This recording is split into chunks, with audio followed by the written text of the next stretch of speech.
I can't hear anything. There we go. Are they on? Yeah, sup, girl? Welcome back. Smooth. Nailed it. Everybody, you are Is my here. mic on? What's up, girl? You are joining us for episode 40 of the Faith and Whatever podcast. I am Josh Carmen, and I am joined today by the only guest in the world who wears tighter pants than I do. A gentleman by the name of Cory Townsend, who is both a gentleman and a scholar.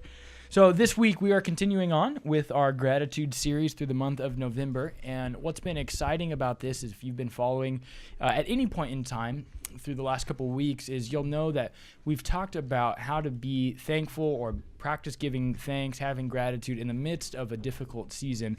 And I'm particularly elated for this week. Cory was not only a roommate of mine in undergrad, but was kind of an intellectual giant among the plebeians that were us 18 to 21 year olds in the time. And so Cory's got a really interesting story, and I don't really want to take any more time. I just kind of want to jump right into it and just kind of let you start. Introduce yourself. Who are you? What are you about? And why are you here? Thanks for having me, guys. No. Thank you. My pleasure. Yeah, like Josh mentioned, we lived together in college as undergrads for a semester. And I'm not sure that I was an intellectual giant at the time. I had a couple years on everyone else. 7. Yeah, something like that. Got started late in school, in college, because I joined the military out of high school. And so out of high school, I joined the Marines. And then in the midst of fighting a war in Iraq, found myself conflicted about the legitimacy and the ethics of warfighting and violence as a vocation for somebody that believes in the God of Jesus and the Christian message. So in the midst of that trial, in the midst of Iraq and coming to terms with what I was doing as an infantry Marine versus sort of the moral complexity of violence, really found myself struggling and wanting answers to questions I had about God, the legitimacy of violence, the place of violence in the world, and a host of other ethical questions. So started reading before I started school by many years. And so I had a leg up, I think, than most, but not to say that I'm smarter, had just read a little more. We'll just call you an intellectual Marine then. I suppose. Is there such a thing? No, I'm sure there is. 6 of them. Yeah, there's 7 by my count. That's why he's the man. Well, that's the thing, right? Is that the Marines they're not trained to be intellect, right? Mm-hmm. They're trained to be warfighters. And this is... Well, part of the I'm not a military person, but from what I've read and heard, part of the design of the military is to make uniformed people, right. People who have uniform thinking, because then it's predictable, like how we'll act in certain situations, and if things go bottom up, what will those people do? The military can kind of sort of guess where their soldiers will be and what they're doing and how they'll act. Right. And this gets into sort of what I find interesting about ethics is character formation and virtue formation, and no doubt the military is very good at shaping character, and they shape it in such a way that your actions are predictable, right? As with any character formation model, you're trained in such a way that your behaviors and actions become habits, right? And so it becomes a habit to react and not necessarily to think about what you're doing, right? So you get shot at, you shoot back. That's just what you do. So in the midst of all that, I found myself, I think, questioning. Yeah, so when did these questions start arriving for you? Because you were kind of in the middle of a dangerous spot, right? I mean, this wasn't like... I've had several friends go doing a couple tours, right? A few tours, and they didn't experience kind of the same brutish kind of frustration or fighting that you seem to have gone through in your story. There seems to be a little bit more there than what I've typically heard is the case. Yeah, so I think for me, the question started arising the first time I shot at somebody, right? So we got shot at, I shot back, I missed, nobody died, nobody got hurt, nobody got injured. And I found myself that night trying to go to sleep and praying that God would make my aim better. And as I prayed that prayer, I started to think, like, what year is this, by the way? 2006. Okay. Yeah, so this was in Fallujah, 2006, sort of at the height of, the IED time frame. I found myself thinking, like, something doesn't feel right about that prayer, right? And so I wrote a letter to a friend of mine and said, hey, would you send me some books about this? And so he sent me a bunch of books on, both sides of the spectrum, right?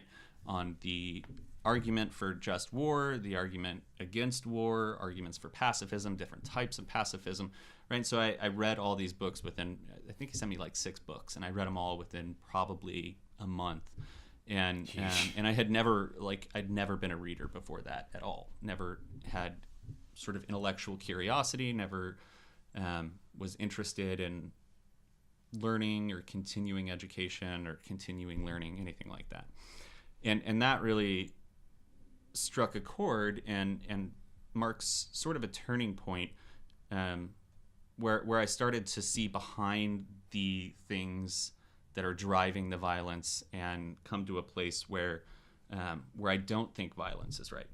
I'm not sure I'd call myself a pacifist, maybe nonviolent, but what I would say is that What's the difference for those of us who don't know? Yeah, well, yeah. I mean, we know. No, but for those who don't know, I legit thought a pacifist was nonviolent. I thought they were the same thing. It's a good question. There's not one model of pacifism or nonviolence. There are a number of different degrees, right? So some people would say, well, pacifism and nonviolence are the same in that they both oppose war. Well, that's true, but nonviolence is a much more proactive stance than I'd say pacifism is. Pacifism, though it's not intended to be passive, it often by default is, right? So this is conscientious objection to war, and there's a history of that in our country and in our military. Whereas nonviolence, I would say, is more proactive in taking steps to address issues that create violence, right? So addressing those systemic justice issues which prohibit us from living in a peaceful society and a peaceful world, right? So on that plane, peace and peacemaking and nonviolence are much more about working for justice so that at the end, violence is eliminated, right? There's no need for war, so we don't kill So you're people. just like hedging it before it starts. So more not dealing with the symptoms, but dealing really with the root of issues. Yeah, right. Dealing with those root causes, right? Like, why did we go to Iraq? I mean, we could speculate all day about terrorism and terrorist camps in Iraq, but they weren't there, right? Weapons of mass destruction just wasn't there. I don't know. I couldn't find it. No, I was 15. I don't know. Yeah, no, I mean, the premise of invading Iraq was on the basis that they had weapons of mass destruction that they were going to use, and this all turned out to be complete crap, right? What were the real causes? I mean, we could speculate and create conspiracy theories, but as we've been known to do here at Faith and Whatever. Oil's definitely a driving factor in that war, right? If we address our dependency on oil, right, on driving and all the daily activities that require oil, then we might have, had we done that 30 years ago, then we might have avoided the need for that war, right? So it's nonviolence then has to be very forward-looking, has to be on the edge of, I would say, progressivism, has to be fighting against the causes of violence and not just refusing to participate, right? Because the reality is that we're all participating in these systems, which means we're participating in violence to some degree. It's only a matter of how far removed you are from pulling the trigger and not so much whether or not you're complicit in the act itself. Oh man, you're really challenging my comfort zone. I don't know if I appreciate it. Well, I mean, so that's why I have a problem calling myself pacifist, or for that matter, I'm not totally comfortable with the term nonviolent either, because I'm deeply violent, right? My daily habits, I'm drinking out of a plastic water bottle, right? Like, which is made from oil. Yeah, the material has to come from somewhere. But to be fair, we just did ban plastic bags in California. We so did. Well, we're just so great. Good for us. We also didn't ban the death penalty, so maybe not baby so steps, great. Cory. Come on. Jeez. Yeah. Well, the election. Hey, one was less convenient. Yeah, right. We got rid of the convenience thing, actually. Yeah, so all that to say, I'm not totally comfortable with the term nonviolent or pacifist or any of those labels because realistically, I'm as guilty as anybody else, just a matter of degrees. So you find yourself in a conundrum. You're in a vocation of violence, and you are being challenged by yourself and books you're reading about whether that's the right principled form of living. And what goes from there? Like what happens? That was on my first deployment to Iraq. I ended up doing another one. Sounds like it was within your first month of being there. It was probably about a month and a half in that the crisis arose. If not sooner. It took me a good portion of the deployment to sort of sort it all out and work it all out. And I'd say it wasn't even Were these until during the 9-month stints? Yeah. Okay. Yeah. So I'd say sort of at the end of that first deployment is when I sort of came to a place where I felt comfortable saying that I opposed war. Came home back to the States, and then considered filing conscientious objector status and talked with the chaplain about it, talked with my commanding officers about it, and ultimately they told me it's pointless to do it because you're not going to get out, right? We were at such a low point in military enlistment at the time that not only were they not going to let me out, they weren't letting people who were done with their contracts out, and they were calling people who had already finished their term of service back to do more. How can they do that? How can they violate contract like that? Yeah, so the contract's structured in such a way that it's an 8-year contract. 4 years is active, and then 4 years is inactive. Yeah. Right? So you don't have to report anywhere. You don't have to, do anything. But if for some reason the military needs you back, they call you back. And you have to go. Got it. So it's like 4 years with a team option, essentially, for the last 4. Yeah. With buyer's first right of refusal. Yikes. Not your own. So they told me essentially, like, it's not going to happen. You're not going to get out. And I thought, okay, well, that's fine. At that point, I suppose I opposed killing more than I did the military. Yeah. Or structures and systems of violence. And so they offered me the option of moving into a position doing intelligence analysis on my second deployment. So I did that. I didn't carry a gun around as much. I mean, I still had the gun, but, wasn't out on the front lines, wasn't out hunting for IEDs and bad guys and all that sort of stuff. Bad guys, air quotes. We can put a pin in that. But ultimately, it was just a different form of violence is what I learned, right? So that second deployment sort of pushed me into an understanding that the military serves one purpose, and that's to fight wars, right? And so the intelligence analysis that I was doing was to create target packages and identify who the person that needed to be captured or killed was and how we're going to do it. Yeah. You were enabling the guns. Right, exactly. So I wasn't pointing the gun, but I was telling people where to point it, right? So, in that respect, it became very obvious very quickly that everything in the military sort of serves as a funnel towards the objective of fighting the war, right? And that's everything from supply people to administrative people to intelligence people. It all serves to enable the destruction and killing of the enemy, right? The dismantling of their force, which ultimately means, in some respect, dismantling bodies. So I came to the position that I was opposed to that as an entity, as a system. Probably near the end of my second deployment, came back. I had about 8 months left on my contract at the time. Did the 8 months and then got out.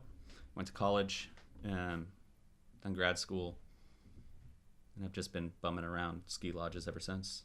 And I feel like there was a joke in there somewhere. So this is this kind of leads me to a different segment of understanding, because it sounds like in that first tour, you had to kind of get started with this kind of wrestling, this intellectual moving, and there's probably some decent entertainment of just war theory or in all these things, even on both sides, as you were trying to consider both sides. So you arrive at your conclusion after tour number 1, and then you got to kind of parse it out again, right, to be able to survive, to be able to kind of live with yourself. I mean, it sounds like during that time. Yeah, I mean, it was hard. It was hard, no doubt about it. The second deployment was probably the hardest. Yeah. Because of where you were at convictionally. Yeah, because of where I was at with my convictions and being where I was, doing what I was doing in light of what I believed. So there's a term that gets thrown around a lot, and there hasn't been a lot of research or thinking done on it. But we're getting there, about moral injury, right? And particularly about soldiers, men and women who fight wars and do things that are against their moral code, right? Against their convictions or what have you. And how that affects people looks a lot like PTSD, but might not be. That's what I was going to ask. Right? If it's a subset of that, it's not. It's kind of grouped in there because it doesn't have a clinical diagnosis process, right? Diagnostic process. There's no clinical diagnosis for moral injury. It's not an established sort of understood thing. But what we're finding is that people who don't necessarily have don't necessarily have PTSD, but have PTSD-like symptoms, and are struggling with things that they did, right? So it's not necessarily, I saw this thing and it's affecting me, but it's I did this thing and it's affecting me. And it looks a lot like, some people hit the sauce a little hard, right? Maybe I'm guilty of that. I don't know. I like beer a lot. But there's other things in there, whatever.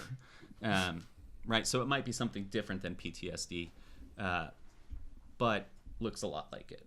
And so I think that moral injury is something that I guess you could reasonably say that I probably sustained that moral injury, right? That I was doing things that were against my convictions and that I didn't think were right.